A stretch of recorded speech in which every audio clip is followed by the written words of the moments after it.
Doubt जो है मैं यहाँ पे क्लियर करूँगा। तो आज की जो हमारी ये क्लास है, बेसिकली आप सब भली भांति तरीके से रूबरू हैं कि जो क्लास 7 to 8 PM चलती है वो यूजीसी नेट और साथ ही साथ एमपी सेट पर बेस्ड होती है। लेकिन आज मैंने ये ग्रुप का जो है लिंक या इस क्लास की जो लिंक है वो DSSB के स्टूडेंट को भी मैंने प्रोवाइड कराया है, साथ ही साथ MPPSC के स्टूडेंट को भी प्रोवाइड कराया है। कारण ये था कि DSSB में अगर मैं बात करूं तो समाज कार्य भी है और क्रिमिनोलॉजी भी है और सोशोलॉजी भी है।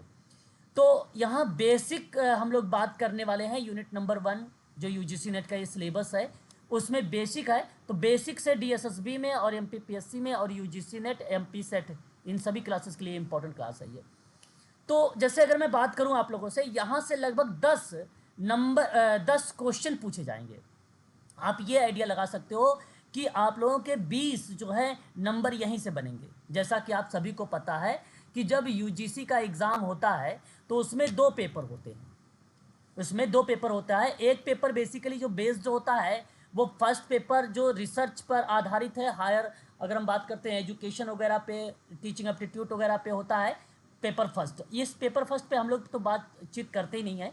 बेसिकली मैं आप लोगों को यहाँ पे केवल सलाह देता हूँ कि इसको पढ़ते रहिए, पर डे सिलेबस निकाल लीजिए और एक एक टॉपिक कवर करिए पेपर फर्स्ट का। KVS मैदान मैंने आप लोगों को बताया भी है कि एक किताब आती है पेपर फर्स्ट की, आप इसे जो है ले सकते हैं। प्रैक्टिस भी इसका जो है KVS मैदान की किताब में दिया हुआ है।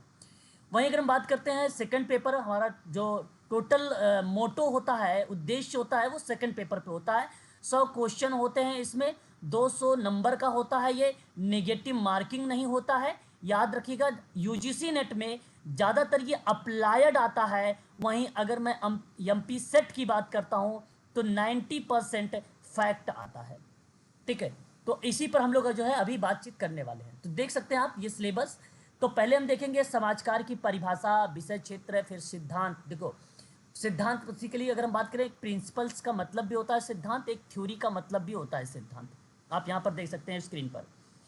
प्रिंसिपल्स का जो मतलब होता है वो सार्वभौमिक सत्य होता है, इसलिए यहाँ पर प्रिंसिपल कहा जाता है उसको, उसमें कोई परिवर्तन नहीं होता है।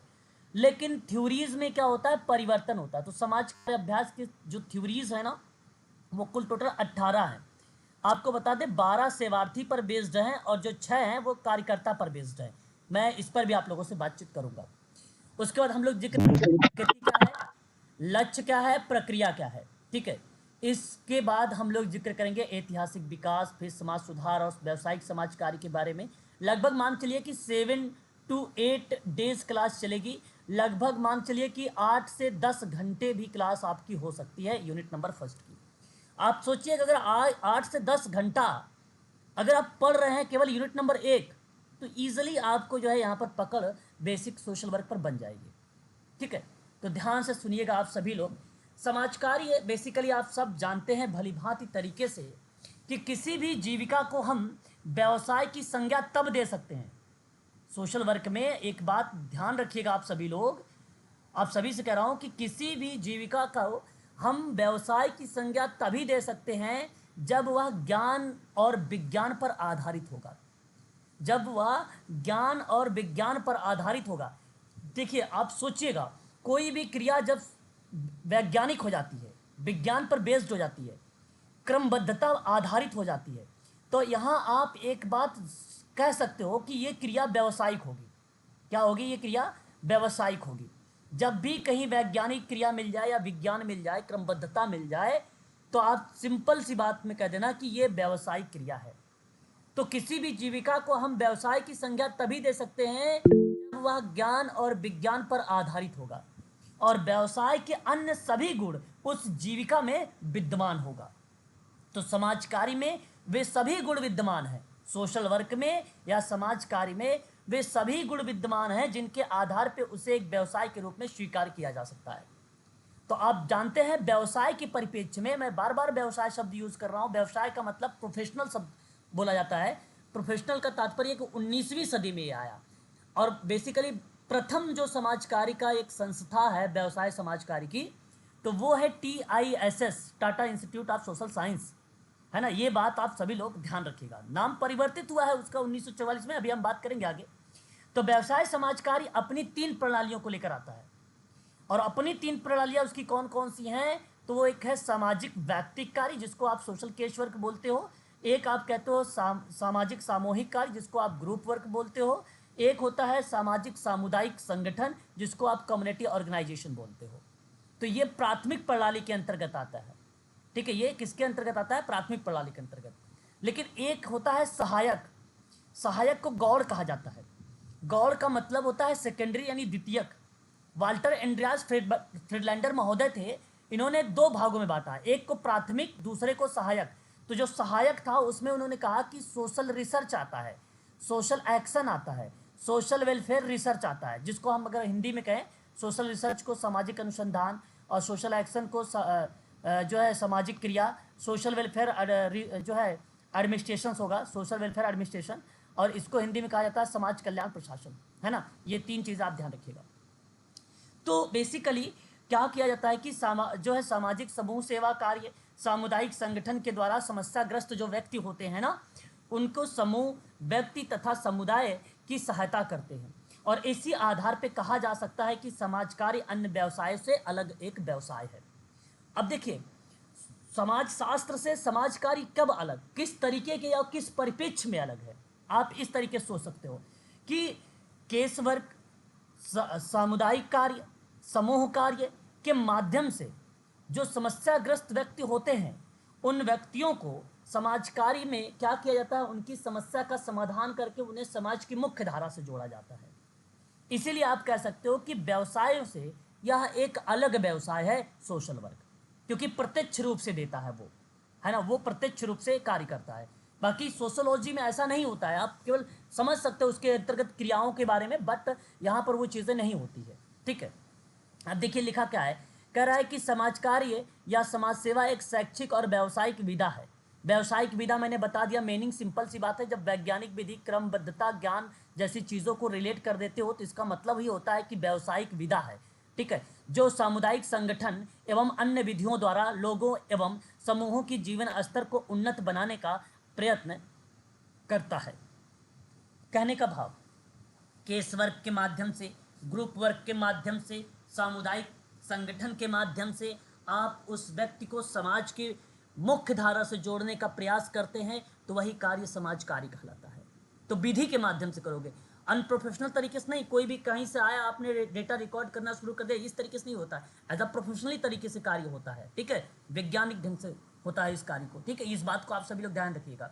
तो समाज कार्य का जो संबंध है ना, जो संबंध है वो विज्ञान के रूप में अगर माना भी जाता है तो किन किन परिप्रेक्ष्यों में जाना जाता है, इस बात को ध्यान रखिएगा, वो सामाजिक विज्ञानों से। हालांकि सोशल वर्क जो आया है, जो समाज कार्य आया है, वो सामाजिक विज्ञान से ही आया है। वो कहाँ से आया है, सामाजिक विज्ञान से ही आया है। इसी वजह से तो ये व्यावसायिक विधा है, व्यावसायिक क्रिया है, इस बात को आप सभी लोग ध्यान रखिएगा, ठीक है। आगे बात करते हैं, तो जब भी हम आगे जिक्र करते हैं तो कहता है कि समाज कार्य या समाज सेवा एक शैक्षिक और व्यावसायिक विधा है जो सामुदायिक संगठन और अन्य विधियों द्वारा लोगों को, समूहों को जीवन स्तर को उन्नत बनाने का प्रयत्न करता है। समाज कार्य का अर्थ होता है सकारात्मक सक्रिय हस्तक्षेप के माध्यम से लोगों और उसके सामाजिक माहौल के बीच में अंतःक्रिया को प्रोत्साहित करके व्यक्तियों की क्षमता को बेहतर करना, ताकि वे अपनी ज़िंदगी की ज़रूरतें पूरी कर सके और अपनी तकलीफ़ों को कम कर सके। इसी प्रक्रिया में समाज कार्य लोगों की आकांक्षाओं की पूर्ति करने और उन्हें अपने ही मूल्यों की कसौटी पर खरे उतरने में जो है सहायक होता है। देखिए, समाज कार्य अगर हम बात करते हैं, उन कल्याणकारी क्रियाओं का अध्ययन करता है जिनका उद्देश्य क्या होता है, मानवतावादी दर्शन पर बेस्ड होता है। देखिए, यहाँ कहने का भाव ये होता है कि समाज कार्य एक सकारात्मक दृष्टिकोण को रिप्रेजेंट करता है, पॉजिटिव करता है, यानी लोगों को समाज की मुख्य धारा से जोड़ता है। और सक्रिय हस्तक्षेप, यानी आप देखो अभी मैंने यूनिट नंबर 8, 9 यानी 9 और 10 यानी 10, मैंने 8, 9, 10 यूनिट फिनिश किया है। हर जगह आप यूनिट में लास्ट पॉइंट पढ़ेंगे तो समाज कार्य हस्तक्षेप मिलेगा। हस्तक्षेप का मतलब यही था वहाँ पे कि जो भी केस मिल रहे थे, जो भी ग्रुप आ रहे थे, जो भी कम्युनिटी वर्क आ रहा था, तो उसमें सबसे पहले हमें हस्तक्षेप करना पड़ता है। हस्तक्षेप का मतलब ये होता है इंटरवेंशन, इंटरवेंशन का मतलब होता है अध्ययन, मनोसामाजिक वैज्ञानिक ढंग से हमें क्या करना पड़ता है, उनका अध्ययन करना पड़ता है। तो सक्रिय रूप से अध्ययन करोगे, ठीक है, टेक्निक लगाया जाता है, डेटा को कलेक्ट करने के लिए विभिन्न प्रकार की विधियां होती है, उन विधियों को लगाया जाता है, तो सक्रिय हस्तक्षेप के माध्यम से लोगों को और उनके सामाजिक माहौल के बीच में अंतःक्रिया को मोटिवेट करना, यानी उनकी समस्याओं को हम जान लेते हैं, समझ लेते हैं, तत्पश्चात समस्या के आधार पर ही हम निदान मूल्यांकन जैसी प्रक्रिया को संचालित करते हैं। निदान मूल्यांकन, अगर निदान आपने किया उसके बाद आपने जब उसके उपचार वाली प्रक्रिया को संचालित किया, तो तत्पश्चात अगर ट्रीटमेंट हो गया ठीक ठाक से या नहीं भी हुआ, तो इस प्रक्रिया में हम इवेल्युएट करते हैं, यानी मूल्यांकन करते हैं।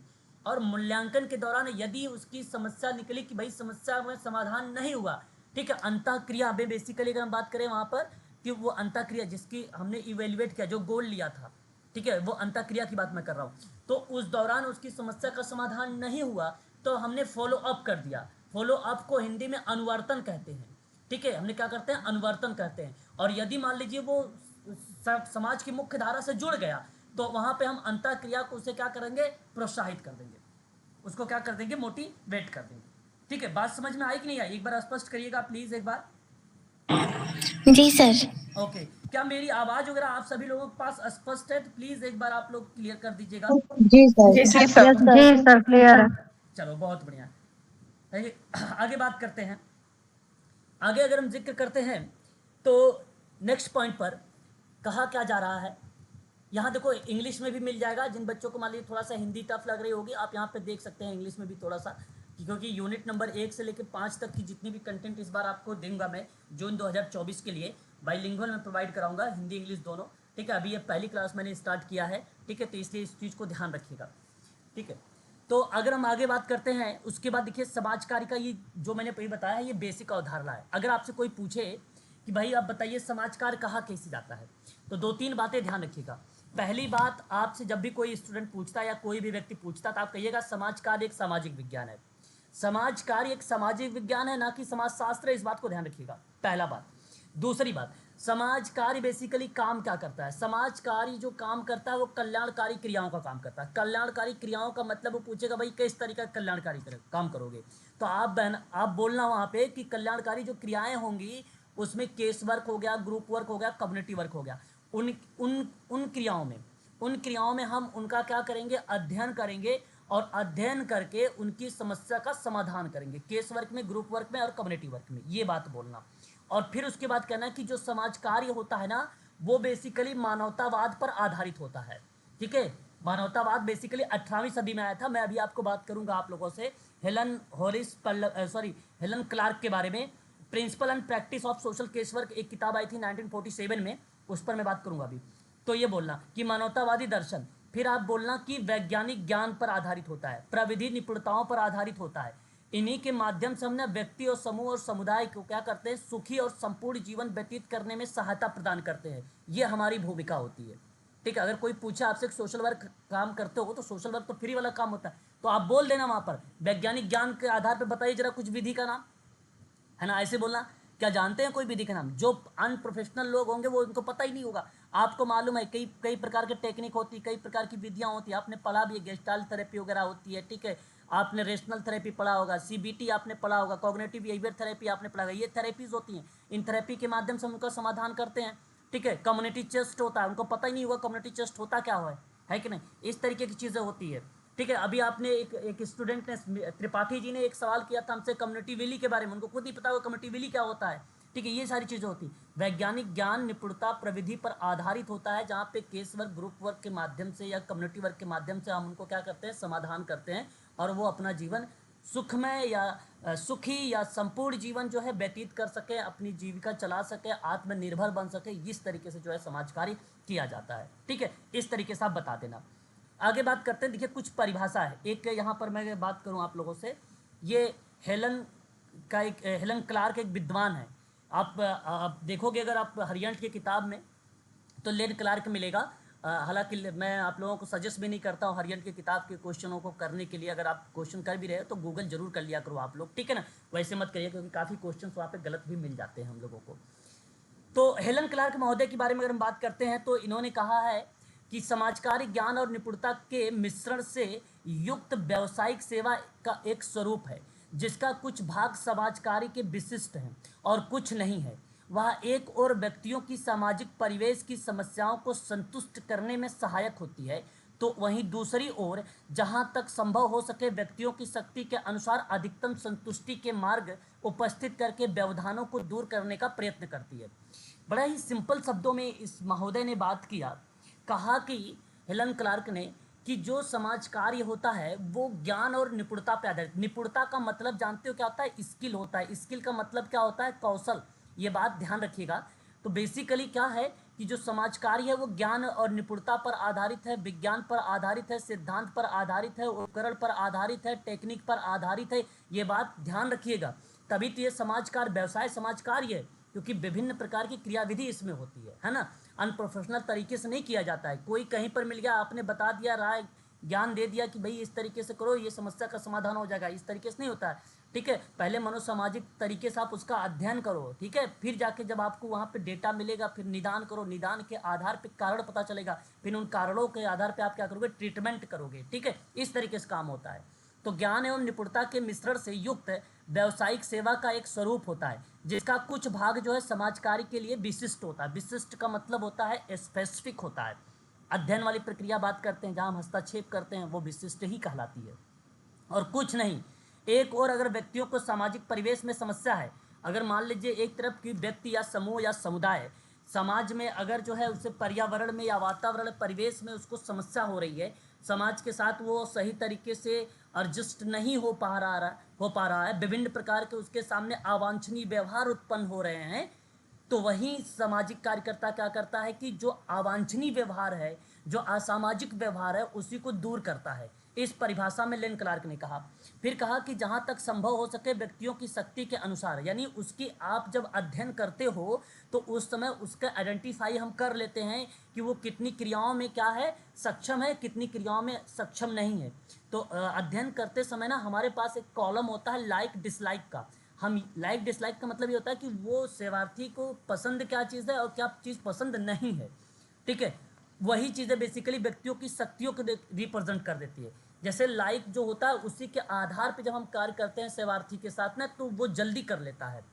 और मान लीजिए अगर कोई प्रॉब्लमेटिक बिहेवियर कर दिया उस दौरान, तो डिसलाइक चीज़ों को हम वहाँ पे लागू कर देते हैं। हमने भाई जैसे मान लीजिए सपोज एक एग्जांपल देता हूँ, मान लीजिए कोई एडीएचडी का बालक है और समाज में सही तरीके से या कोई क्रिया करवा रहे हो आप, वो सही तरीके से नहीं कर रहा है, और अगर आपको पता है कि उसको पसंद है चॉकलेट, और नहीं अगर मान लीजिए कोई चीज़ अगर उसे पसंद नहीं है, सपोज मान लीजिए उसको डांटना, आपने डांट दिया या आपने उसे मार्केट में लेके चला गया, उसको पसंद नहीं है, या उसे बाइक पे बैठा दिया, उसे पसंद नहीं है, तो अगर वो काम नहीं कर रहा है तो आप उसे कहो कि मैं सीधा आपको बाहर लेके चला जाऊंगा, मार्केट में लेके चला जाऊंगा, आप काम करो। तो ये क्या है? आपने डिसलाइक का यूज़ कर दिया। और अगर मान लो जो यहाँ पे लाइक का यूज़ करना है, तो एडीएचडी का बालक है, तो वहाँ पे आपने कहा कि आप अगर काम कर लोगे तो मैं आपको ये चॉकलेट दूंगा, तो वो अच्छा से काम करेगा, है ना। तो ये चीज़ें हम इसका यूज़ करते हैं। ठीक उसी प्रकार से ये चीज़ें बेसिकली यहाँ पर लागू होती है। व्यक्तियों की शक्ति के अनुसार अधिकतम संतुष्टि के मार्ग में उपस्थित करके व्यवधानों को दूर किया जाता है। उसकी जो समस्या है जाहिर सी बात ही खत्म हो जाएगी। तो इस तरीके की चीज़ें जो है दर्शाई गई है हेलन क्लार्क के द्वारा। इनकी एक किताब थी, इस किताब को चाहो तो यहाँ पे नोट कर सकते हो, मैं यहाँ पे नोट करवा देता हूँ। ठीक है, नोट कर लो। किताब का नाम जानते हो? कोई बच्चा मुझे बताएगा? Principle and practice of social work sir. Very good, बहुत बढ़िया, बहुत बढ़िया। चलिए मैं आपको बता देता हूँ इसकी किताब का नाम, आप नोट कर लीजिए। Principle and practice of social work. ये किताब कब आई थी? मैंने अभी बताया भी आपको वर्ष 1947। वेरी गुड, बहुत बढ़िया। इसी किताब में एक बात और नीचे यहाँ पर लिख लीजिए, इन्होंने एक इतिहास के बारे में बताया था। ठीक है, और इस इतिहास को बेसिकली इन्होंने क्या किया, युग को दर्शाया, और इन्होंने युगों के आधार पे 3 युग बताए थे इस किताब में। एक युग क्या आता है आपका? प्राचीन काल, और एक दूसरा आता है मध्य और तीसरा आता है आधुनिक। ठीक है, अभी हम आगे बात करेंगे इस पर, फिलहाल आप इस चीज़ें ध्यान रखिएगा, ये किताब में यही चीज़ें जो है मिलती है। ठीक है, फिर आगे देखिए, आगे कहता है वाल्टर एंड्रियास फ्रीडलैंडर, बहुत ही फेमस पर्सन। और अगर मैं आपसे बात करता हूँ, जो है वाल्टर एंड्रियास फ्रीडलैंडर इनका पूरा नाम है। सोशल वर्क में बड़े फेमस पर्सन है। मैं कहूँगा कि इनको ज़रूर आप ध्यान में रखिएगा। ठीक है, देखिए अगर मैं आप लोगों से यहाँ पे बात करता हूँ फ्रीडलैंडर के बारे में, ठीक है, लैंडर के बारे में, तो आप सभी लोग ध्यान रखेंगे कि इनकी एक परिभाषा है कि समाजकार्य वैज्ञानिक ज्ञान मानवीय संबंधों की निपुणता पर आधारित है, व्यावसायिक सेवा जो व्यक्तियों को अकेले और समूह में सामाजिक और व्यक्तिगत संतोष एवं स्वतंत्रता प्राप्त करने में सहायता है। एक तो कीवर्ड लिख लीजिए, जब भी अगर इसका नाम आए तो वहाँ पर ये एक शब्द ध्यान रखिएगा, वैज्ञानिक ज्ञान जरूर लिखा रहेगा, यानी विज्ञान जरूर लिखा रहेगा। और यही लिखने की वजह से देखिए, समाजकारी ना एक विज्ञान भी है, कला भी है। समाजकार्य विज्ञान और कला दोनों है। इस तरीके की बात अगर कोई कहता है तो वाल्टर एंड्रियास फ्रीडलैंडर महोदय कहते हैं। इनका जन्म तो 20 सितंबर 1891 को हुआ था। डेट इनकी जो है अगर हम बात करें तो 20 दिसंबर 1984 को हुआ था। बेसिकली ये सब नहीं आने वाला है, फिर भी आप लोग इन चीज़ों को ज़रूर ध्यान में रखेंगे। बहुत ही फेमस पर्सन है ये महोदय, इनसे संबंधित एग्ज़ाम में सवाल जो है पूछे ही जाते हैं। तो इन्होंने कहा कि वैज्ञानिक ज्ञान और मानवीय संबंधों पर निपुणता पर आधारित होता है, व्यवसाय समाज सेवा होती है एक, ये व्यक्तियों को अकेले और समूह में, अब इसका मतलब नहीं कि समुदाय में नहीं करोगे, क्योंकि यहाँ पे तो अकेले लिखा हुआ है, अकेले का मतलब व्यक्ति के साथ हो गया, है कि नहीं। और समूह की बात अगर हम लोग करते हैं तो इसका मतलब ग्रुप हो गया, तो कम्युनिटी लिखा नहीं है, इसका मतलब कम्युनिटी नहीं होगा। नहीं भैया, ऐसा नहीं है, यहाँ पर कम्युनिटी भी होगा, ठीक है, कम्युनिटी भी होगा। और व्यक्तिगत संतोष और स्वतंत्रता प्राप्ति करने में जो है सहायता हो जो है देता है। तो वाल्टर फ्रीडलैंडर महोदय अमेरिकी समाज कल्याण विशेषज्ञ हैं, शिक्षक भी हैं, बर्लिन में पैदा हुए थे। फ्रीडलैंडर को कानून में प्रशिक्षण जो है बेसिकली किया गया, या एक प्रकार से प्रशिक्षित जो है लॉ से संबंधित में है, इन्होंने लॉ से संबंधित है, ठीक है। ये बात आपको ध्यान रखना होगा इसके संबंध में। फ्रीडलैंडर महोदय ने सामाजिक कल्याण पर कई पुस्तकें लिखी है, लेकिन उसने ज़्यादातर जो भी किताबें लिखी थी सोशल वेलफेयर से रिलेटेड लिखा था, जिसमें से एक किताब थी यूथ इन। मैं किताब का नाम यहाँ पर नोट कर देना चाहता हूँ क्योंकि इंपॉर्टेंट पर्सन इसलिए मैं नोट कर रहा हूँ, बाकी देखो और विद्वानम नहीं नोट करूँगा। तो एक इनकी किताब थी यूथ इन डिस्ट्रेस, और ये किताब 1922 में आई थी, बहुत इंपॉर्टेंट रही, IMP करिएगा इनको। फिर एक किताब इनकी आई थी और उस किताब का नाम है इंट्रोडक्शन। ये तो पेपर में आता ही है, आप लोगों ने देखा भी होगा अगर पेपर सॉल्व करते हैं तो। Introduction to social welfare. अच्छा, ये आपको PDF में मिलेगी, ऐसी बात नहीं कि नहीं मिलेगी, PDF में मिलेगी। वेलफेयर 1955, दो किताब बेसिकली इसके अंतर्गत जो है क्या है शामिल की गई हैं, ठीक है। इस बात को आप सभी लोग ध्यान रखिएगा। फ्रीडलैंडर ने व्यक्तिवाद और समाज कल्याण के बारे में बताया था 1962 में, कॉन्सेप्ट था इनका एक, है ना, फ्रीडलैंडर का, ठीक है। क्या था? व्यक्तिवाद, पेपर में सवाल बनता है, व्यक्तिवाद और समाज कल्याण, ठीक है। तो 1962 में, और एक इन्होंने बताया था अंतर्राष्ट्रीय समाज कल्याण, और 1975 में ये जो है इसके बारे में लिखा था। और बता दूं, जो समाज कार्य में पद्धतियां हैं, समाज कार्य की पद्धतियां कब बताया था? समाज कार्य की 1958 1957 ना ना ना ना, अभी किसी ने बोल 51 बहुत 1958 concept and method of social work. हाँ, जो पद्धतियां हैं, प्लीज एक बार म्यूट हो जाइए। समाज कार्य की जो अवधारणा और पद्धतियां हैं, समाज कार्य की यहाँ पे जो अवधारणा और पद्धतियां हैं, बहुत बढ़िया जवाब अभी आपका आया है, प्लीज म्यूट हो जाइएगा। पद्धतियां हैं वो 1958 में बताई गई थी, याद रखिएगा, बहुत इंपॉर्टेंट चीज़ें थी इसके अंतर्गत, ठीक है। तो ये कॉन्सेप्ट जो है हमें देखने को मिलता है। फ्रीडलैंडर ना international conference of social welfare के संस्थापक भी हैं, ये भी इंपॉर्टेंट देखो है। फिर अगर पेपर में आता है इंटरनेशनल कॉन्फ्रेंस ऑफ सोशल, ठीक है, वेलफेयर। हालांकि ये सारा चीज़ें आपको PDF में मिलेगी, मैंने लेकिन एक साथ एक जगह दे दिया हूँ, ठीक है। संस्थापक हैं, ठीक है, इसके संस्थापक हैं, ठीक है। ये बात आप लोग ध्यान रखिएगा इसके अंतर्गत। उम्मीद करता हूँ इतनी बातें आप लोगों को स्पष्ट होगी। आगे बढ़ते हैं अब हम लोग यहाँ पर PDF में, ठीक है। ये चीज़ें आपको ध्यान रखना होगा फ्रीडलैंडर में। तो समाज कार्य एक कला और विज्ञान भी है, ये भी परिभाषा किसने दिया है, तब भी नाम फ्रीडलैंडर का ही आप लोग बताइएगा, ठीक है ना।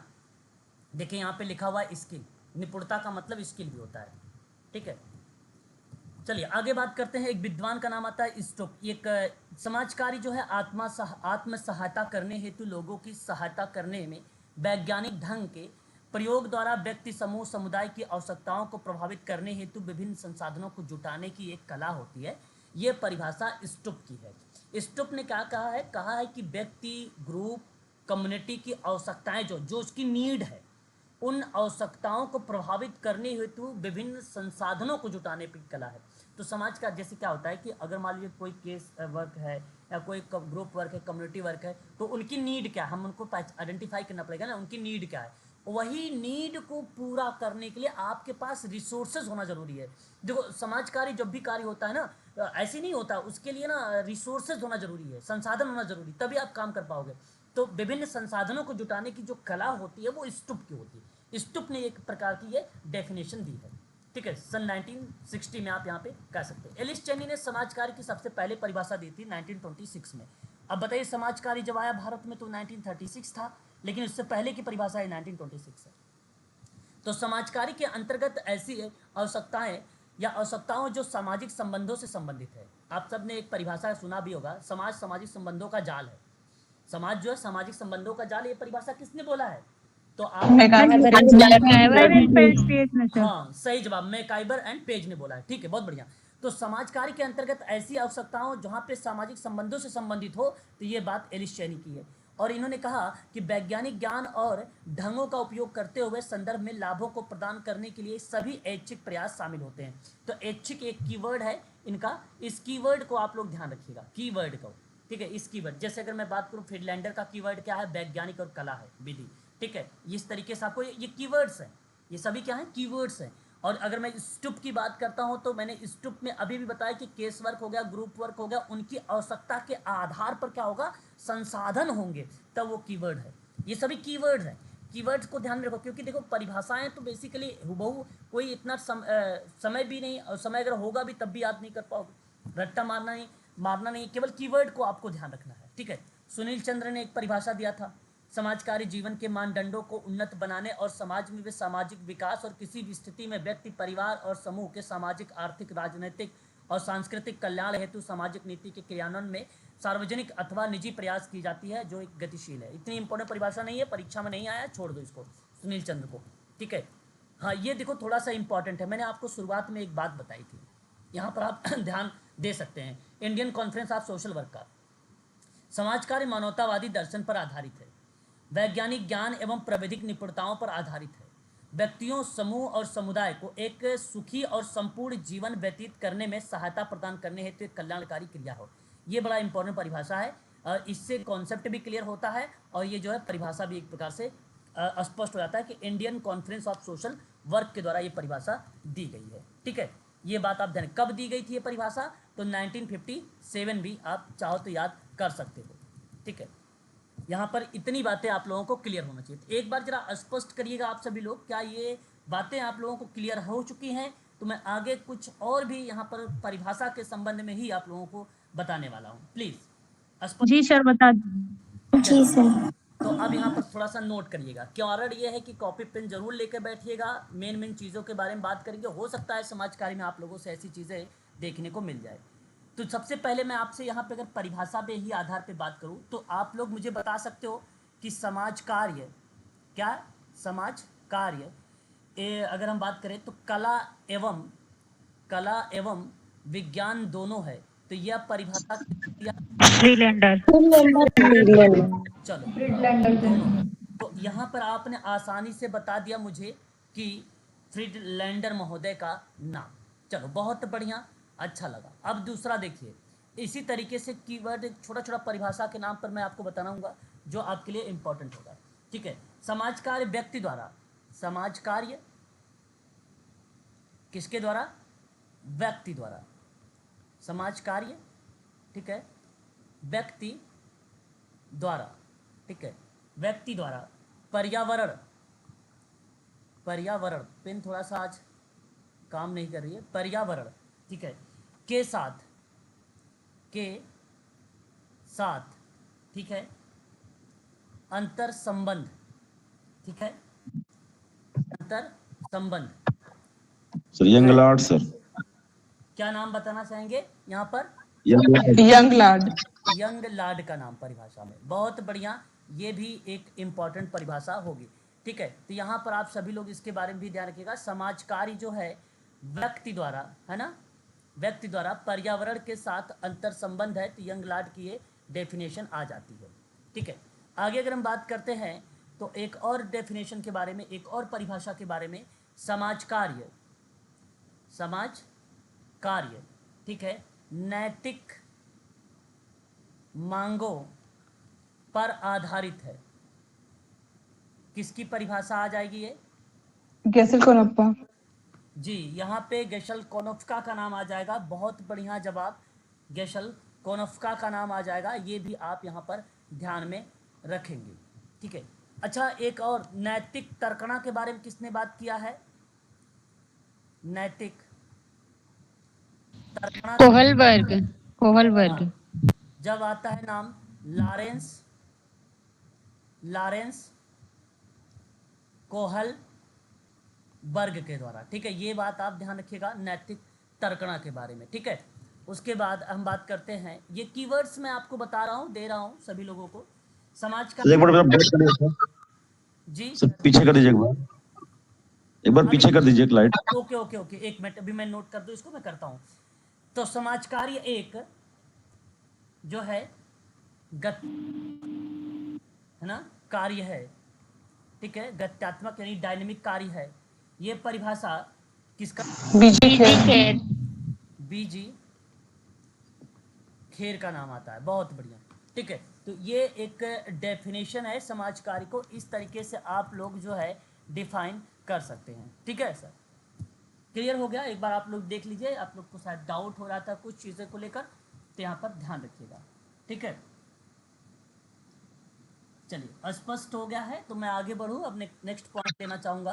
नैतिक तर्कणा क्या बता दीजिए। जी सर, क्या चाहिए? सर नैतिक तर्कणा बताइए तो क्या है ये? ओके ओके ओके, देखिए बेसिकली क्या है नैतिक तर्कना, लॉरेंस कोहलबर्ग ने मनोविज्ञान के अंतर्गत अपनी चीज़ों को रिप्रेजेंट किया था। लॉरेंस कोहलबर्ग ने स्टेजेस ऑफ मॉरल डेवलपमेंट के बारे में इन्होंने जिक्र किया था।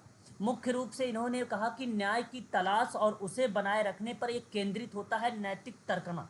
नैतिक विकास का एक सिद्धांत है जो लॉरेंस कोहलबर्ग के द्वारा दिया गया था। नैतिक तर्कना है ना, जो बच्चों और वयस्कों में नैतिक तर्क का मूल्यांकन के लिए उपयोग किया जाता था। तो उस प्रक्रिया में बेसिकली इस शब्द का नाम हमें देखने को मिलता है नैतिक तर्कना के अंतर्गत। नैतिक तर्कना बेसिकली आपको बता दूं कई स्तरों में डिवाइड है। उसका बेसिकली तीन अवस्था होती है और एक अवस्था में 2 स्तर पाए जाते हैं। तो इसी में आपको एक बात और यहाँ पर बता दूं, 3 अवस्था है इसमें नैतिक तर्कना में और 6 स्तर है, 6 स्तर है। तो हर एक अवस्था में 2 स्तर पाए जाते हैं, है ना। मैं आप लोगों से बात करूंगा, अगर मैं आपको बता दूं, मैंने एक शिक्षण मनोविज्ञान के आपके टेलीग्राम ग्रुप में आप देखिएगा, मैंने एक PDF भेजा है, लगभग 17+ पेज का है वो। उसमें आपको नैतिक तर्कना जरूर मिलेगा। 6 अवस्था, 3 अवस्था भी मिलेगी, 6 स्तर भी आपको देखने को मिलेगा जो मनोविज्ञान पर आधारित है। ठीक है, आगे बढ़ते हैं। उसके अंतर्गत देखिए, अब हम बात करेंगे आगे, तो यहाँ पर आपको मिलेगा 3 levels of social work.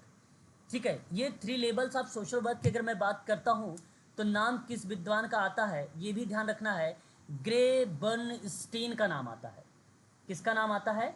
Grey Bernstein का नाम आता है। इम्पॉर्टेंट है, ये पर्सन इम्पॉर्टेंट है, इनका नाम हमें देखने को मिलता है। अच्छा, मैं आपको बता दूं कि ये जो ग्रे एंड बर्नस्टीन महोदय हैं, सोशल वर्क में इन्होंने स्तरों की अवधारणा दी है। 1996 में दिया था, संक्षिप्त एक सारांश दिया है। 1996 में इन्होंने बेसिकली संक्षिप्त में एक सारांश प्रस्तुत किया था। नाम है ग्रे और बर्नस्टीन, नाम है इनका ग्रे एंड बर्नस्टीन। ठीक है, एडवर्ड बर्नस्टीन जर्मन के विद्वान है, राजनेता है, मार्क्सवादी सिद्धांतकार में इनका नाम बेसिकली देखने को मिलता है। तो इनके 3 लेवल हैं। इन्होंने 3 लेवल क्या बताए हैं, इस चीज़ को आप ध्यान रखिएगा। आमतौर पर जनरली अगर बात किया जाए तो समाज कार्य अभ्यास के 3 स्तर होते हैं, जो एक सूक्ष्म होता है, एक मीजो होता है, एक माइक्रो होता है। वेरी वेरी मोस्ट इंपॉर्टेंट, इसको समझ लीजिएगा, पेपर में आता है सवाल ये। तो समाज कार्य प्रत्येक स्तर पर समाज कार्य व्यवसाय आबादी को लक्षित करने के लिए थोड़ी अलग सेवाएं प्रदान की जाती है। मतलब अलग कहने का भाव ये है कि माइक्रो लेवल में अलग होगा, मीजो लेवल में अलग होगा, फिर एक मैक्रो लेवल होता है वो अलग होगा। देखिए यहाँ आपको मैं उसकी स्टेज परिस्थितिकी का एक तंत्र है ना, आपने पढ़ा होगा परिस्थितिकी तंत्र के बारे में, बताइए जरा किसके द्वारा ये दिया गया? ब्रॉनफेयर ब्रॉनफेयर ब्रोफेन बेनर। हाँ, ब्रोफेन ब्रोफेन ब्रेनर का नाम आता है, ब्रोफेन ब्रेनर का नाम, 5 स्टेजेस आते हैं ना, तो यहाँ पे ब्रोफेन ब्रेनर का नाम नहीं आएगा, याद रखिएगा ये समाज कार्य अभ्यास के स्तर है, ठीक है। तो यहाँ पे ब्रोफेन ब्रेनर का नाम नहीं लगाएंगे। 1979 में ब्रोफेन ब्रेनर ने दिया था, वो 5 अवस्था थी, वो अलग है, ये अलग है, तो जरा समझिएगा, हालांकि मीनिंग तो उसी से रिलेट होता है, फिर भी आप इसको समझिएगा। देखिए ये सूक्ष्म है, सूक्ष्म का मतलब यहाँ पे इंग्लिश में देखिए MICR लिखा हुआ है, MICRO माइक्रो है ये। तो सूक्ष्म समाज कार्य जो होता है वो सामाजिक कार्यकर्ता सामाजिक मुद्दों को एक विस्तृत श्रृंखला को संबोधित करने वाले व्यक्तियों को एक एक परिवार या छोटे समूह सेवाएं प्रदान की जाती है। इसमें आवास सहायता, मादक द्रव्यों के सेवन, परामर्श और मानसिक स्वास्थ्य चिकित्सा शामिल हो सकती है। अब सुनिए, एक बार परीक्षा में सवाल आया था कि परिवार की अगर आप काउंसलिंग करोगे तो निम्न में बताइए कौन सा समाजकारी अभ्यास होगा, है ना, इस तरीके से। या तो आपसे ऐसे सवाल पूछ लेगा कि सूक्ष्म समाजकारी अभ्यास निम्न में बताइए कौन सा होगा, तो ऑप्शन में आपको मिलेगा वहां पे परिवार मिल जाएगा, समूह समुदाय भी मिल जाएगा आपको, इस तरीके का मिल जाता है। तो उस क्वेश्चन में ये उत्तराखंड में पूछा गया सवाल था और MP सेट में भी ये सवाल आ चुका हुआ है, तो वहां पे परिवार था। कुछ लोग कहते हैं परिवार तो बेसिकली 3-4 लोगों का लोग होते हैं, इसलिए वो ग्रुप में उसको शामिल कर देते हैं। नहीं, परिवार जो है ग्रुप का पार्ट नहीं है, परिवार जो है ना वो एक इकाई है, समाज की इकाई। कौन समाज की सबसे छोटी इकाई क्या मानी जाती है, बताइए? वो परिवार। हाँ, वो परिवार मानी जाती है। इसलिए परिवार जो है ना एक छोटी इकाई होने के नाते परिवार जो है माइक्रो में का पार्ट होता है। और ज़्यादा जितने प्रश्न अगर आगामी जो जून 2024 आने वाला है उसमें भी अगर प्रश्न बनता है आपको UGC नेट में या MP सेट में, तो यही बनेगा, याद रखिए। इसके अलावा कोई इसके पास कोई चारा ही नहीं है कि और कुछ बनाए, और किसी को लेगा तो बच्चे आसानी से आइडेंटिफाई कर लेंगे। अगर वो थोड़ा सा टफ बनाना चाहेगा तो परिवार को ही केवल डाल सकता है, परिवार के अलावा कुछ होता ही नहीं। व्यक्ति लिखेगा, सिंपल आइडेंटिफाई हो जाएगा, ठीक है। छोटा समूह कर देगा, उस ऑप्शन में छोटा समूह मतलब एलिमेंट अलग दिखेगा, वो ग्रुप ही, अगर उस 4 ऑप्शन की बात करें ना, वो अलग ही दिखेगा कि वो माइक्रो को ही कहीं ना कहीं टच करेगा, ठीक है। तो इतनी पॉइंट आप लोग इसमें ध्यान रखिएगा। एक होता है मीजो, मीजो का मतलब होता है मध्यम, ठीक है। अब इसमें देखिए सामाजिक कार्यकर्ता जो मीजो स्तर पर काम करते हैं, लोगों के समूहों के साथ काम करते हैं, जैसे कि स्कूल हो गया, जेल हो गया, अस्पताल हो गया, पड़ोस हो गया, इनमें काम होता है, ध्यान रखिएगा। वे अकादमी रूप से संघर्ष करने वाले छात्रों को या उसकी मदद करते हैं। जेल में जो कैदी होते हैं उनके साथ मादक द्रव्यों के सेवन की वसूली को संबोधित कर सकते हैं, या उन रोगियों की देखभाल में मदद कर सकते हैं जो दीर्घकालिक देखभाल के लिए अस्पताल में क्या है, भर्ती है, ठीक है। तो कहने का मतलब ये है कि इसका ज़्यादातर भूमिका जो होती है विद्यालय हो गया, जेल हो गया, अस्पताल हो गया, पड़ोस हो गया, यहाँ ये मीजो होता है। और ये ज़्यादातर भूमिका आती है रिसर्च में। रिसर्च का मतलब क्या होता है, अनुसंधान में। जब आपके अनुसंधान के सवाल पूछे जाते हैं तो अनुसंधान में जब किसी समस्या का समाधान जो पहला स्तर होता है, फिर उसके बाद आप लिटरेचर रिव्यू करते हो, तो उस दौरान की प्रक्रिया मतलब साहित्य समीक्षा करना। तो आपको ना स्कूल में ही साहित्य समीक्षा हो सकती है, जेल में ही हो सकता है, अस्पताल में भी हो सकता है, पड़ोस में, जो भी जो रिसर्च का स्टेप है सारे स्टेप उठा लो, ठीक है। चाहे वो समस्या पहले आती है, फिर उसके बाद लिटरेचर ऑफ रिव्यू आता है, फिर हाइपोथेसिस आता है, फिर डेटा का कलेक्शन आता है, फिर डेटा का एनालिसिस होता है, ठीक है। अच्छा, बहुत पार्ट होते हैं, ऐसा नहीं कि तो मैंने मोटा मोटा बता दिया आपको, मैंने पहले भी पढ़ा रखा PhD कैग करके, ये ट्रिक है। P से प्रॉब्लम, H से हाइपोथेसिस, D से डिजाइन, C से कलेक्शन, A से एनालिसिस, S से क्या होता है, G से क्या होता है जनरलाइजेशन, और R से क्या होता है रिपोर्ट। ये क्रम है बेसिकली PhD कैग R, ठीक है। तो ये क्रम जितना होता है वो सभी जो है मीजो के ही अंतर्गत होता है। स्कूल में होगा तो सारी चीज़ें यही चीज़ें लागू हो जाएंगी। तो ज़्यादातर मैंने पहले बता दिया शुरुआत में कि ये अनुसंधान का पार्ट है, अनुसंधान में इस तरीके के सवाल बनाएंगे। लेकिन वो वाला जो था पहला जो सूक्ष्म था वो अनुसंधान में नहीं, वो आपके यूनिट नंबर 1 से ही सवाल बनाएगा तो बनाएगा, ठीक है उसमें। और एक होता है माइक्रो, यहाँ पे देखिए, यहाँ देखिए MA लिखा हुआ, वहाँ पे MI लिखा हुआ था, ठीक है। तो देखो जो माइक्रो सोशल वर्क होता है, ये माइक्रो स्तरीय समाज कार्य में ना नीति निर्माण होता है। अनुसंधान और समुदाय आधारित पहल शामिल की गई है इसमें। अभ्यास के इस स्तर पर न सामाजिक कार्यकर्ताओं पर ध्यान केंद्रित करना और बेघर मादक पदार्थों का या द्रव्यों का सेवन या आवास या अधिक जैसे बड़े सामुदायिक या सामाजिक मुद्दों को संबोधित करने में मदद करने की अधिक संभावना होती है। आप यहाँ पर कह सकते हो ये हायर लेवल का होता है एक प्रकार से। रिसर्च में ये भी आएगा, अभ्यास समाज कार्य शोध के दौरान ये भी आएगा। कोई मान लीजिए संगठन है, उस संगठन ने क्या किया, किसी नीति का निर्माण कर रहा है, तब भी ये आएगा। कम्युनिटी बेस्ड आपने पढ़ा, कम्युनिटी बेस्ड ऑर्गेनाइजेशन CBO इसको बोला जाता है, कम्युनिटी आधारित ऑर्गेनाइजेशन इसको बोला जाता है या संगठन कहा जाता है। तो इस प्रक्रिया में अगर भी आप काम करेंगे तब भी देखो यहाँ पे ना काफ़ी लोग हैं, आप यहाँ पे अनंत कर सकते हो यहाँ पे। लेकिन जो स्कूल है, जो सेकंड पढ़ रहे थे मीज़ो वाला में, जो स्कूल है जेल है, उसमें ना जब भी आप काम करेंगे तो कोई काउंटेबल होगी, काउंटेबल होगा, मतलब वो उसको आप गिन सकते हैं। ऐसे लोगों को आप लोगे, ऐसे ग्रुप बनाएंगे जिसमें आप लोग क्या कर सकते हैं, काउंटेबल। लेकिन यहाँ पे अनंत होगा, इनफाइनाइट होगा, लोगों को ये नहीं पता होगा कि भाई इसमें और लोग आ भी सकते हैं, काम करते दौरान और लोग उसमें शामिल हो भी सकते हैं। ठीक है, ये चीज़ें इसके अंतर्गत आएगी। जो बड़े बड़े कार्य होते हैं, जो समाज में जो चुनौतियां हैं, जो उसके हैं, उन पे काम होगा। ठीक है, उन पे काम होगा। बड़े बड़े जो लोग होंगे, बड़ी जनसंख्या में जो कार्य होगा, पॉपुलेशन पे समष्टि, टोटली अगर मैं बात कहूँ आपको, एक शब्द मुझे मिला है समष्टि, समष्टि पर काम होगा। ये समष्टि समझ रहे हो ना, समष्टि प्लीज एक बार स्पष्ट करो। समष्टि और एक व्यष्टि होता है, प्लीज एक बार स्पष्ट करो। मतलब समष्टि नहीं समझ पा रहे हो, प्लीज बताओ तो मैं बता देता हूँ यहाँ पे। एक मिनट एरिया। हाँ ठीक है, एक बार म्यूट हो जाइए प्लीज, म्यूट हो जाइए, म्यूट हो जाइए, म्यूट हो जाइए। मान लीजिए यहाँ पर क्या है, 1000 लोग हैं। मैंने कहा कि दिल्ली यूनिवर्सिटी की आप क्या करो, जाके रिसर्च करो ड्यू में। तो ड्यू में आपने रिसर्च किया और 1000 लोगों पर, ये जो 1000 लोग हैं ना, इन्हीं को कहा जाता है समष्टि बोला जाता है, इन्हीं को जनसंख्या बोला जाता है, इन्हीं को क्या बोला जाता है, जनसंख्या, इन्हीं को यानी पॉपुलेशन कहा जाता है। अब इनमें से 1000 लोगों पे करना पॉसिबल नहीं होती है रिसर्च, आप सब जानते हो। उसके लिए हमें क्या करना होता है, सैंपल निकालना पड़ता है। लेकिन जो ये वाला जो पार्ट था, जो ये था माइक्रो वाला, ये वाला जो पार्ट है, ये कहता है इस पे काम करने के लिए। किस पे काम करने के लिए बोलता है, इस पे बोलता है काम करने के लिए। जब इस पे कार्य होता है ना, तो वहाँ पे ये सीधा निष्कर्ष निकलता है। मैं आपको रिसर्च में पढ़ाऊंगा, ठीक है। तो वो निष्कर्ष कैसे बनता है, क्योंकि जैसे मैंने 80 लोगों को लिया, 80 के 80 लोगों पर ही रिसर्च कर दिया, तो वो निष्कर्ष सीधा निकलता है। यहाँ से हजार पे करोगे तो निष्कर्ष निकलेगा। लेकिन जब इनमें से ना 100 लोगों पर काम करना शुरू करोगे, तो ये जो 100 लोग हैं, इनको इकाई कहे जाएगा, इनको प्रतिदर्श बोला जाएगा, सैंपल जाएगा, इनको क्या बोला जाएगा, बेस्टी बोला जाएगा। प्लीज एक बार म्यूट हो जाइए, प्लीज म्यूट हो जाइए। इनको क्या बोला जाएगा, बेस्टी बोला जाएगा। ठीक है, इस बात को आप सभी लोग ध्यान में रखेंगे। चलिए आगे बढ़ते हैं। सर इन्हें यूनिवर्स भी तो कह सकते हैं। जी सर, इन्हीं को तुम यूनिवर्स कह सकते हैं, यूनिवर्स। हाँ यूनिवर्स, यूनिवर्स बेसिकली क्या होता है सर, इस शब्दों में आप ना समझ के ना, यूनिवर्स एक सार्वभौमिकता शब्द को रिलेट करा देता है ना। तो मैं कहूँगा कि यूनिवर्स ना कहकर आप कहें समष्टि ही बोले, बेटर रहेगा।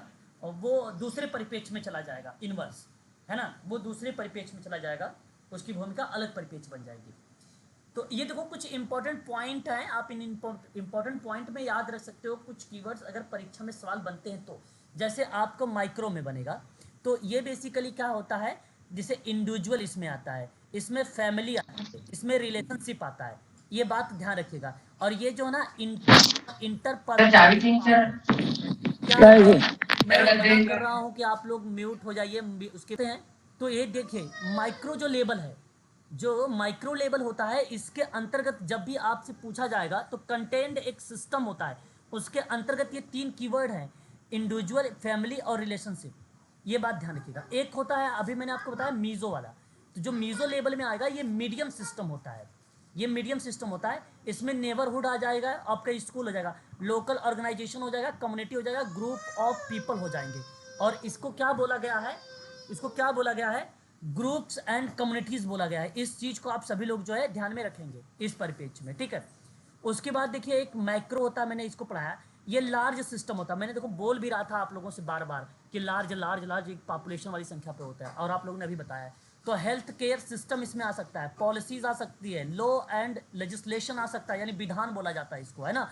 पॉलिटिकल सब सिस्टम्स आ सकते हैं, राजनीतिक जो उपव्यवस्थाएं हैं वो चीज़ें आ सकती हैं इसके अंतर्गत, ठीक है। इंटरनेशनल एक्सेस आ सकते हैं, ये इसको बोला जाता है बेसिकली सिस्टमैटिक इशूज़। यदि जो चुनौतियां हैं, जो मुद्दे हैं, बड़े बड़े जो मुद्दे, उस पर जो कार्य होता है वो माइक्रो लेवल का होता है। बहुत इंपॉर्टेंट ये स्लाइड है, इसको चाहो तो आप स्क्रीनशॉट भी ले सकते हो, क्योंकि जो MP सेट है और DSSB है उनमें तो श्योर है कि यहाँ से एक आध प्रश्न मिल सकता है ना, इंपॉर्टेंट टॉपिक है। आगे बात करते हैं। अब देखिए उद्देश्यों पर, वेरी वेरी मोस्ट इंपॉर्टेंट, आपने एक परीक्षा में सवाल भी देखा होगा, मैंने पढ़ाया भी है गार्टन हैमिल्टन के बारे में, है ना, इंपॉर्टेंट पर्सन, है ना। तो इसके अंतर्गत देखिए, मैं पहले तो आप लोगों को ये चीज़ें बता दूं इंपॉर्टेंट क्या है। पहले तो हम बात करने वाले हैं समाज कार्य के उद्देश्यों के बारे में।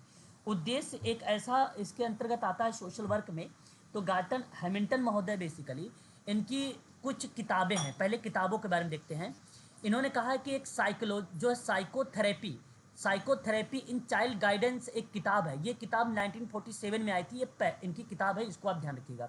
दूसरी एक गार्टन हैमिल्टन किताब है theory and practice of social case work, ये 1940 की है, इसको भी आप ध्यान रखिएगा, ठीक है, ये 1940 की है, ठीक है। उसके बाद देखिए एक तीसरी इनका जो किताब आ रही है गार्टन हैमिल्टन की, वो है principles of social case recording, 1946 की है, ठीक है। तो ये 3 किताबें हैं जो इसकी इंपॉर्टेंट है। मैं चाहूँगा कि ये तीनों किताब आप नोट कर लीजिएगा अपनी कॉपी पर और एक बार इसको पढ़ लीजिएगा ताकि आपको याद हो जाए।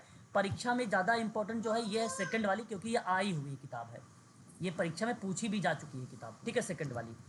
आगे बात करते हैं। अब देखिए गार्टन हैमिल्टन के द्वारा क्या बातें कही गई है।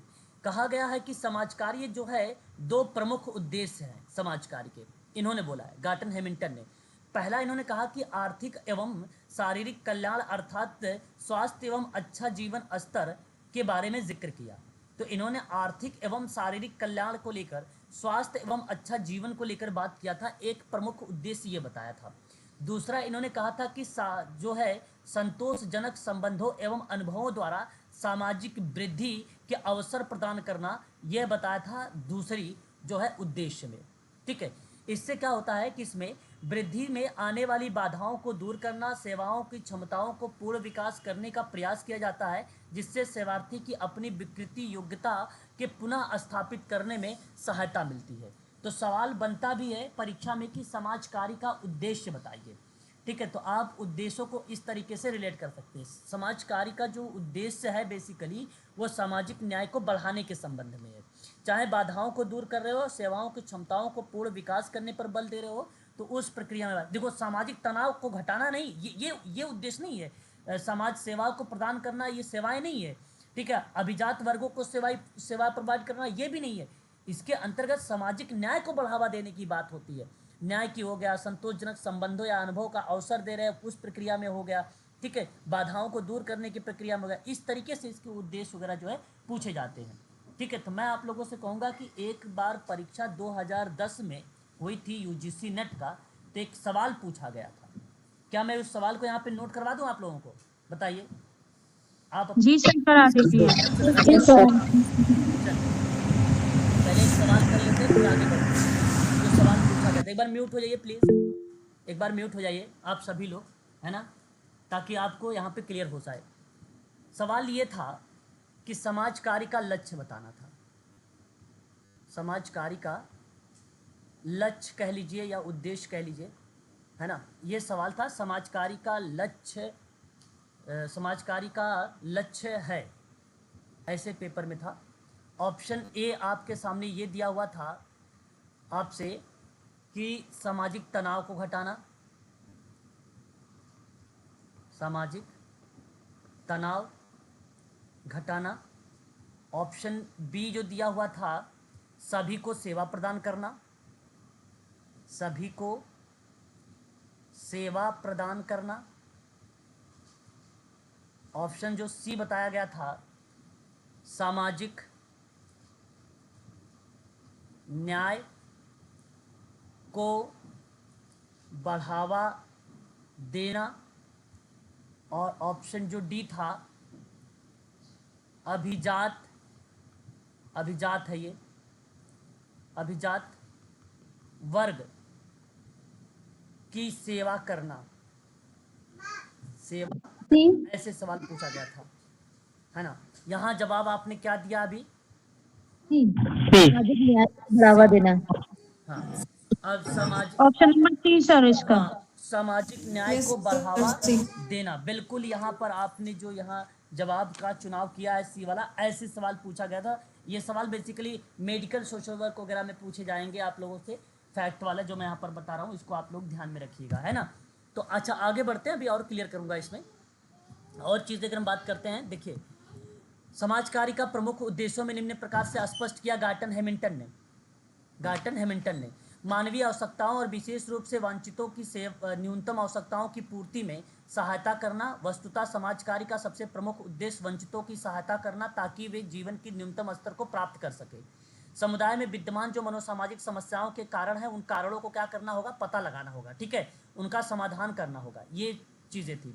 और व्यक्तियों को सामाजिक संबंधों में सौहार्दपूर्ण एवं मधुर संबंध बनाने में जो है सहायता करना। व्यक्तियों में प्रजातांत्रिक मूल्य जैसे समता हो गया, भ्रातृत्व हो गया, यानी भ्रातृत्व का मतलब भाईचारा, बंधुत्व वाला शब्द आ जाता है, और उसके बाद स्वतंत्रता हो गया, इसका विकास करना, और नागरिक अधिकारों की प्राप्ति में सहायता देना, ये शब्द भी इसके अंतर्गत शामिल किया गया। और आप अपने फ़ोन को घुमा लीजिएगा, अपनी स्क्रीन को, और स्क्रीन को, अपने फ़ोन को थोड़ा सा जूम कर लीजिएगा, तो आपको फंट जो है थोड़ा सा बड़ा दिखाई देने लगेगा, ठीक है ना, फ़ोन में। फिर देखिए, सामाजिक उन्नति एवं विकास के जो है विभिन्न अवसर को उपलब्ध कराना। व्यक्तियों में सामाजिक समस्याओं और सामाजिक कुरीतियों के प्रति जो चेतना को जागृत करना है, ये जागृत करना लिखा होगा, ठीक है, जागृत करना। और पर्यावरण को स्वेच्छा एवं स्वच्छ एवं विकास के अनुकूल बनाकर उसके संतुलन बनाकर रखने में सहायता करना। सामाजिक जीवन हेतु सामाजिक व्यवस्था में अपेक्षित परिवर्तन लाने के अनुकूल परिस्थितियों में विकसित करना। समाज में पाई जाने वाली समस्याओं के विरुद्ध स्वस्थ जनमत तैयार करना। व्यक्तियों की समस्या का समाधान करके उनका सामना करने में विकासात्मक क्षमताओं में वृद्धि करना।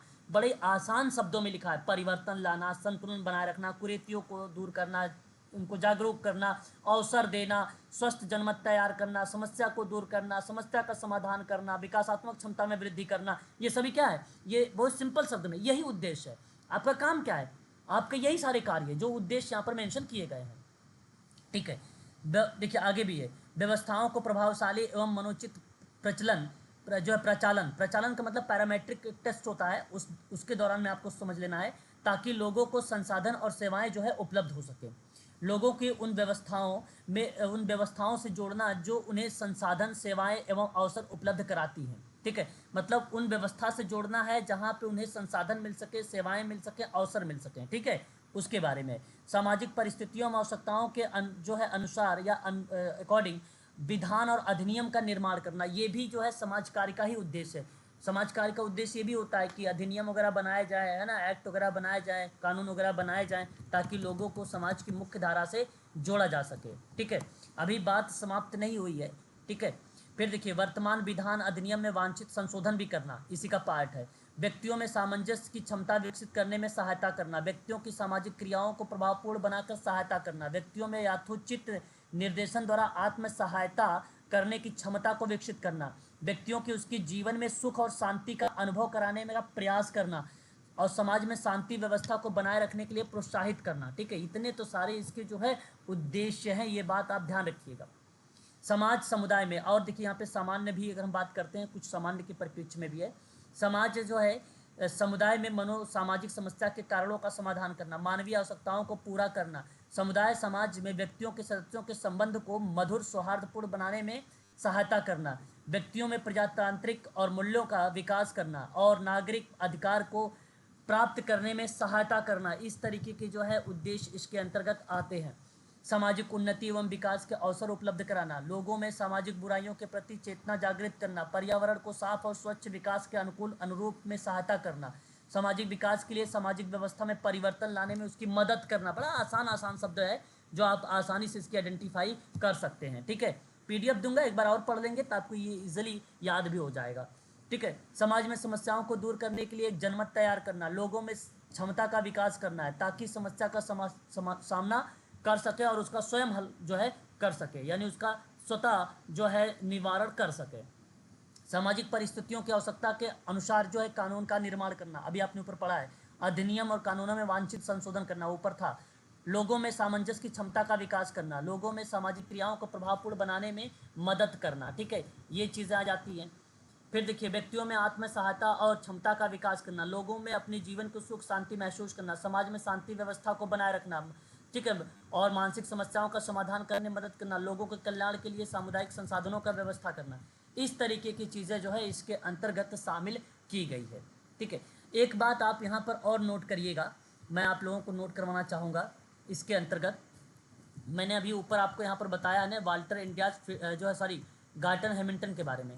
अच्छा, यहाँ नहीं बताया है, पीडीएफ में था, तो यहाँ पर मैं गार्टन हैमिल्टन के बारे में एक और परिभाषा यहाँ पर मेंशन करूँगा।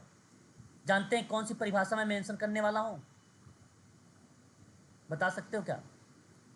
समाज और व्यक्ति, समाज और व्यक्ति है ना, दोनों क्या हैं? अननोन श्रित है ना, अननोन श्रित है, इस तरीके से आप लिखेंगे, अननोन श्रित है। ठीक है, या परस्पर, यहाँ पर आप डाल लीजिए परस्पर निर्भर है, निर्भर है। यह एक बार परीक्षा में सवाल में जो है आ चुका है। ठीक है, तो IMP कट करके इसको जो है आप लोग नोट कर लीजिए, अभी नोट करिए तुरंत, इसको नोट करिए, परीक्षा में आ चुका है। नोट हो गया? डिफिनेशन सर, डिफिनेशन है क्या हैमिल्टन की है? जी सर, क्या कह रहे हैं आप? डेफिनेशन भी है, आप इसका उद्देश्य भी कह सकते हो, गार्टन हैमिल्टन का उद्देश्य भी बोल सकते हो, डेफिनेशन को भी रिलेट करा सकते हो, दोनों चीज़ें इसी के अंतर्गत आ जाएंगे। ठीक है, दोनों चीज़ें इसी के अंतर्गत आ जाएंगी। ठीक है सर, अनयोन श्रित को मतलब बता दो। परस्पर रेसिप्रोकल होता है। रेसिप्रोकल मतलब दोनों आदान, दोनों क्या है, एक दूसरे के पूरक है, दोनों एक दूसरे के, जी सर, हाँ, एक दूसरे के पूरक हैं, है ना, ये बात ध्यान रखिए। यानी एक दूसरे पे डिपेंडेड है। हाँ, समाज और व्यक्ति दोनों परस्पर एक दूसरे पर निर्भर है ना, इस तरीके की बात जब अन्योन स्रोतों का मतलब है सर ये। हाँ, अननोन श्रित का मतलब यही होता है, जैसे कि समाज का वास्तविक स्वरूप जो होता है अननोन या श्रित होता है ना। क्या होता है अननोन श्रित का मतलब? अगर हम बात करते हैं, जैसे मैं सिंपल शब्दों में यहाँ पर नोट कर देना चाहता हूँ ताकि आप आसानी से इसको आइडेंटिफाई कर सकें। जैसे मैंने आप, इसका मतलब सर ये नहीं हो सकता है कि बहुत सारे कार्य, बहुत सारे कार्य मतलब नहीं समझा, बहुत सारे कार्य कैसे आप इसको रिलेट करा रहे हैं? जैसे एक दूसरे से कोरिलेट करते हैं, हाँ, वर्क, इस टाइप के कार्य समाज और व्यक्ति दोनों में। देखो मैं आपको बता दूं, मैंने आपसे कहा कि समाज की जो वास्तविक स्वरूप होता है वो परस्पर या संबद्धता या अधिकारों के बाहरी घटकों से नहीं बल्कि समाज के निर्माण से होगा। अब आप सोचिए कि अगर समाज के निर्माण करने वाले जो मनुष्य हैं उन मनुष्यों के विचारों में होता है, तो इसीलिए तो मैंने कहा कि व्यक्ति और समाज जो दोनों जो है अन्योन्यश्रित हैं, यानी परस्पर निर्भर है। इसीलिए बोला कि भाई अगर मान लीजिए समाज का निर्माण करने वाले मनुष्यों के विचारों में ही होगा, तो यही तो बात है, ये परस्पर निर्भर है, यही इसका कहने का भाव है। जी सर। इसका कहने का भाव है कि मनुष्य क्रियाकलाप समाज में समाज से संबंधित है और समाज पर जो क्रियाएं हैं वो उसका अस्तित्व और विकास पर ही निर्भर है, उसके अस्तित्व और उसके विकास पर ही निर्भर है। इस प्रक्रिया में या इस परिप्रेक्ष्य में हम इसको रिलेट कराते हैं। एक दूसरे पर निर्भर होना अन्योन्यश्रित होता है, परस्पर निर्भर होना अन्योन्यश्रित होता है, संपूरक होना अन्योन्यश्रित होता है, घनिष्ठ रूप से परस्पर संबंध का होना। तो बताइए व्यक्ति और समाज में घनिष्ठ रूप से संबंध नहीं रहता है? होता है। व्यक्ति और समाज है ना, दोनों में घनिष्ठ संबंध होता है कि नहीं होता है? बोलिए भाई, घनिष्ठ रूप से परस्पर होता है सर। होता है। होता है सर। तो यही बात है, इसी को बोला जाता है इंटरडिपेंडेंट बोला जाता है ना, इंटरडिपेंडेंट इसी का नाम है ना, रेसिप्रोकल भी इसी कहा जाता है। ठीक है, ये बात पेपर में आ चुका है ये सवाल। ठीक है, तो आज के लिए बस इतना रखिए, कल हम बात करते हैं इनकी विशेषताओं पर, इनकी विशेषताओं यहाँ से हम लोग जिक्र करेंगे। जी बताइए, कुछ डाउट है? अब पूछिए। हाँ भाई, क्या डाउट है? सर, मेरे को ना ये मनोविज्ञान और क्या बोलते सामाजिक मनोविज्ञान में अंतर बता दीजिए। अच्छा, मनोविज्ञान और सामाजिक मनोविज्ञान में? जी जी सर। अरे मनोविज्ञान सामाजिक मनोविज्ञान में क्या अंतर भाई? बात दोनों एक ही है। जहाँ समाज वहाँ समाज का अध्ययन होगा, समाज के साथ मनोविज्ञान का अध्ययन हो गया, यानी सामाजिक मनोविज्ञान हो गया। और जहां मानव का ही अध्ययन केवल हो रहा है वो मनोविज्ञान हो रहा है। मनोविज्ञान और सामाजिक मनोविज्ञान में ये शब्दों से आप केवल इसका अंतर निकाल सकते हैं। सर मैं ये कह रही हूँ जैसे कि सामाजिक मनोविज्ञान में जैसे उसके थॉट हो गए, उसकी फीलिंग्स हो गए, इनका सबका डायरेक्ट और इनडायरेक्ट अध्ययन करते हैं ना। नहीं, मैं समझ नहीं पाया, फिर से बताइए, मैं समझ नहीं पाया। कैसे? बोलिए बोलिए बोलिए। इसमें मैं ये कह रही हूँ सर कि जैसे उनकी फीलिंग्स हो गए, उनके थॉट हो गए, या फिर उनकी इमेजिनेशन जो भी होते हैं, उनको डायरेक्ट या इनडायरेक्ट अध्ययन करते हैं, प्रत्यक्ष या अप्रत्यक्ष रूप से। देखिए, ऐसा प्रत्यक्ष अप्रत्यक्ष अभी मत आप, मैं आपको बताऊंगा समाज कार्य में कि प्रत्यक्ष क्या होता है, अप्रत्यक्ष क्या होता है आने वाली क्लास में। परंतु यहाँ पर एक बात, ये चीज़ ध्यान रखिए आप कि समाज मनोविज्ञान और मनोविज्ञान में आप शब्दों से केवल पकड़ सकते हैं। जिसे सामाजिक मनोविज्ञान विशेष रूप से जांच कर सकता है। तो जांच करने का मतलब ये हुआ कि वहाँ पर लोगों के विचार, भावना, व्यवहार दूसरों से कैसे प्रभावित होते हैं उनके बारे में अध्ययन करेगा। यानी हाँ सर, वही कह रही हूँ, है ना, ये समाज के बारे में हो गया। और जो मनोविज्ञान होता है, मनोविज्ञान, मन का विज्ञान का मतलब होता है कि मनुष्य में जो मनुष्य के बेसिकली विचार हैं, जो थॉट हैं, जो विचार, जो थॉट हैं, उन प्रक्रियाओं में जो हम समझते हैं तो उसको हम लोग कहते हैं मनोविज्ञान, है ना। तो यानी हाँ कि पर्सन की इनर स्टडी ना। आप इनर थिंकिंग मतलब मन और व्यवहार का अध्ययन। आप यहाँ पे ये कह लीजिए कि मन और व्यवहार का अध्ययन, यानी चेतन अचेतन दोनों घटनाओं, विचार, भावनाएं जी सर जी। क्रियाएं हो जाएंगी। वहां पर जब हम बात करेंगे तो साइकोलॉजी या मनोविज्ञान का पार्ट बन जाएगा, है ना, वो मनोविज्ञान बन जाएगा। बड़ा आसान आपने क्वेश्चन पूछा है। मुझे उम्मीद है कि सभी बच्चों के साथ पता भी रहा होगा इसके बारे में कि मनोविज्ञान यानी मन का विज्ञान, जहां पर हम चेतन अचेतन जैसी चीजों को रिलेट करते हैं मन और नहीं सर, पता था, पर मैंने कोई बात सर क्लियर कर लीजिए। बहुत बढ़िया।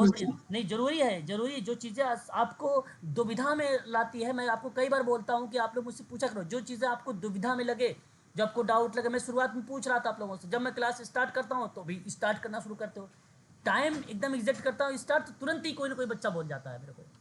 चलिए, अच्छा, और भी बताइए, कोई डाउट, और भी डाउट प्लीज़ बताइए। मैंने कहा था लास्ट में डाउट लूँगा, प्लीज़ डाउट बताइए। किसी बच्चे के पास कोई डाउट नहीं है अभी? सर वो यंग लॉर्ड के बारे में कुछ बता रहे थे, वो उसको मैं नोट नहीं कर पाई थी। अच्छा, वंदना महोदय, यंग लॉर्ड महोदय के बारे में मैंने क्या बता रहा था, कुछ मुझे थोड़ा सा हिंट दो। एक तो मैं परिभाषा उनकी बताया था आप लोगों से, और परिभाषा जी जी, परिभाषा ही सर। अच्छा, तो परिभाषा तो इजी था। मैंने आप लोगों से यही कहा था कि समाज कार्य व्यक्ति द्वारा पर्यावरण के साथ अंतर संबंध कर रहा हो। क्या कर रहा हो? व्यक्ति द्वारा पर्यावरण के साथ अंतर संबंध, यानी आप सोच लीजिए कि व्यक्ति का ना पर्यावरण के साथ साथ उसका अंतर संबंध को हम अध्ययन कर रहे हैं, तो वो क्या कहलाती? समाज कार्य कहलाती है। और वही समाज कार्य की परिभाषा यंग लॉर्ड महोदय ने दिया था सोशल वर्क में। व्यक्ति के द्वारा पर्यावरण के साथ अंतर संबंध है ना, पर्यावरण के साथ, तो इसलिए ये परिभाषा रिलेट करते हैं यंग लॉर्ड महोदय। ठीक है, ये चीजें हैं। इसमें क्या पूछना था? यही पूछना था तो बड़ा, और क्या पूछना बताओ? जी सर, वही पूछना था। की जो बुक है सर, वो हमारे डीएसएसबी वालों के लिए सही रहेगी? कौन सी बुक? केवीएस मदान वाली जो आप नहीं, बता वो रहे थे। रिसर्च की पेपर, पूनम राठौर, डीएसएसबी के पेपर के लिए वो नहीं है, वो यूजीसी नेट फर्स्ट पेपर के लिए केवीएस मदान की बुक है, आपके लिए नहीं है। ठीक है, डीएसएसबी तो सर कोई और बता दीजिए डीएसएसबी वालों के लिए जो प्रीवियस ईयर पेपर अरे कर आप लोग सकें। अपने नोट्स दे रखे हैं भाई, उस नोट्स को कंप्लीट कर लिया, नोट्स पढ़ डालो, वो उतने काफ़ी है। वही नोट्स बहुत है, एनफ है। किताब कहाँ से? डीएसएसबी कोई किताब ही नहीं है सोशल वेलफेयर ऑफिसर पे आधारित। बाकी उनके लिए मैंने आपको बताया भी सिराज क्लास में। हाँ सर मैम बोल रही थी, मैम निधि मैम से बात हुई थी मेरी, बोल अच्छा रही थी उसके जीके क्वेश्चन पेपर वो सेंड कर देंगी मैम, बता रही थी। अच्छा, तो निधि मैम से बोलो, उनसे बोलो कोई अगर बुक बता दे तो आप उनसे ले लो, बात कर लो एक बार। हाँ सर, कॉल करनी पड़ेगी मैम जी के पास, क्योंकि एक बार हम कर चुके हैं, मैम की तबीयत जब उस टाइम खराब थी, इसलिए दोबारा नहीं कहा था। अच्छा, चलो कोई बात नहीं, बात कर लो। नंबर है ना ग्रुप में? नंबर तो है ना शायद? जी सर, है हमारे पास हाँ नंबर। ठीक है, कर लेना। हाँ, और बताइए भाई, और कोई डाउट किसी का? प्लीज बस। सर मैं एक बार बुक बता दीजिए सर। क्या अनीता, क्या? सर हाँ, सोशल वर्क की जो ऑब्जेक्टिव वाली बुक नहीं मिल रही सर, हरियन की थ्योरी वाली मिल रही है। सोशल वर्क की ऑब्जेक्टिव वाली बुक नहीं मिले, हरियंट की थ्योरी वाली मिल रही है। तो ऑब्जेक्टिव वाली क्वेश्चन सोशल वर्क में थोड़ी है। ऑब्जेक्टिव वाली चाहिए सर। ऑब्जेक्टिव वाली नहीं है हरियंट की, वो है ही नहीं। वो तो थ्योरी वाली ही है। थ्योरी के लास्ट में नहीं तो कोई और बुक सर। प्रैक्टिस दिया गया है उसमें, और पेपर बनाया नहीं ना उसने। उसने पेपर बनाया नहीं है, उसका बुक नहीं है, उसकी केवल थ्योरी वाली ही बुक है, सिलेबस के आधार बनाया हुआ है। अभी तो आई भी नहीं है नया पैटर्न वाला, अभी नहीं आई है, अभी लेना भी मत। चलिए ऑब्जेक्टिव वाली नहीं मिलेगी सर। आए क्या करे हो? ऑब्जेक्टिव वाली नहीं मिलेगी सर। ऑब्जेक्टिव वाली नहीं मिलेगी। ऑब्जेक्टिव वाला नहीं बनाया है अनीता, ऑब्जेक्टिव नहीं बनाया है, मैंने कहा तो रहा। Okay sir. उसके थ्योरी वाली किताब में पीछे दे ओके। रखा क्वेश्चन, पीछे क्वेश्चन दे रखा है। हाँ हाँ सर, पर उतना ही है तो। हाँ, आत्मविश्वास बढ़ाएं, उसमें लिखा हुआ शायद ऐसे ही कुछ लिखा हुआ है। और भी कोई बच्चा? बस तो अभी 8:30 बजे ज्वाइन होइएगा, 8:30 बजे फिर क्लास लेंगे। आज हम लोग विभिन्न योजनाओं के बारे में, मैंने आपको पहले ही बता रखा था, आप यहाँ पे देख सकते हो, मैंने तैयार रखा हूँ सारी चीज़ें कि कौन कौन सी जो है योजनाएं हैं। उन्हीं योजनाओं पे बात करेंगे। स्वतंत्रता के बाद के ग्रामीण विकास के लिए रोजगार कुछ कार्यक्रम है, इसको लेकर हम बात करेंगे। कुल 7 पेज हैं और इम्पॉर्टेंट है, अभी हम लोग इस पर जिक्र करेंगे, ठीक है ना? ठीक है, चलिए। आधे घंटे 30 मिनट का मैंने क्या दिया है, ब्रेक दिया है आपको। 30 मिनट का ब्रेक है, 30 मिनट के ब्रेक में आप सभी लोग जो है ज्वाइन करिएगा, ठीक है?